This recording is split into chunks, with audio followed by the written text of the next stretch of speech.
গণ অভ্যুত্থানের পর হত্যা মামলায় আওয়ামী লীগের জ্যেষ্ঠ নেতাদের একাংশ কারাগারে আর বাকিরা পলাতক। জাতিসংঘের তথ্য অনুসন্ধান অনুযায়ী হত্যাযজ্ঞে আইনশৃঙ্খলা রক্ষাকারী বাহিনীর সহযোগী ছিল আওয়ামী লীগ এবং এর অঙ্গ সংগঠনগুলো।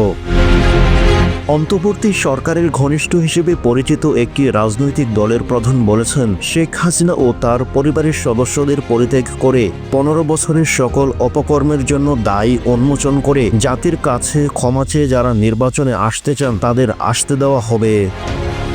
অতীতে মানবাধিকার নিয়ে কাজ করেছে সরকারের এমন একজন উপদেষ্টাকে এ দায়িত্ব দেওয়া হয়। আরেকটি সূত্র গণমাধ্যমকে জানান, এর সমান্তরালে আরেকটি প্রচেষ্টা চলছে। শেখ হাসিনার বদলে অন্য কাউকে দায়িত্ব দিয়ে আওয়ামী লীগকে নির্বাচনে আনা।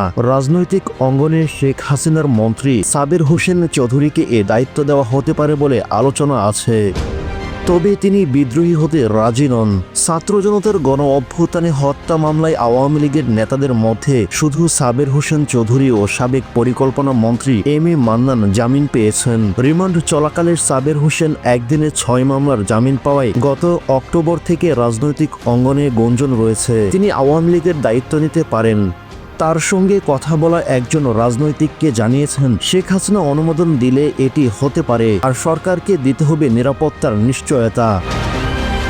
এদিকে আত্মগোপনে থাকা আওয়ামী লীগের যুগ্ম সাধারণ সম্পাদক বাহাউদ্দিন নাসিম বলেন, শেখ হাসিনার ঐক্যের প্রতীক নতুন নেতৃত্বে প্রশ্নেই আসে না। একাধিক রাজনীতিবিদ জানিয়েছেন, পরিশোধিত আওয়ামী লীগ হতে হবে হাসিনার অনুমোদনে। সময় ও সুযোগ অনুকূলে এলে পরিশোধিত আওয়ামী লীগ ফিরতে পারে হাসিনা এবং তার পরিবারের সদস্যরা। তাই এতে রাজি নয় সরকার, ছাত্র নেতা ও অধিকাংশ রাজনৈতিক দল। তাদের মূল্যায়ন, বিদ্রোহী আওয়ামী লীগ গঠিত হলে তা হবে স্থায়ী বিভক্তি।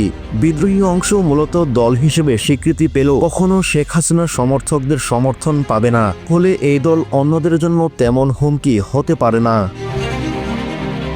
এদিকে সুহেল তাজকে নিয়ে স্বপ্ন বুনছে আওয়ামী লীগের তৃণমূলের কর্মীরা। এনসিপি নেতা হাসনাত আবদুল্লাহ এক ফেসবুক পোস্টে জানান, রিফাইন্ড আওয়ামী লীগ নামে ফিরবে দলটি, যার নেতৃত্বে থাকবে সুহেল তাজ ও সাবের হোসেন চৌধুরী।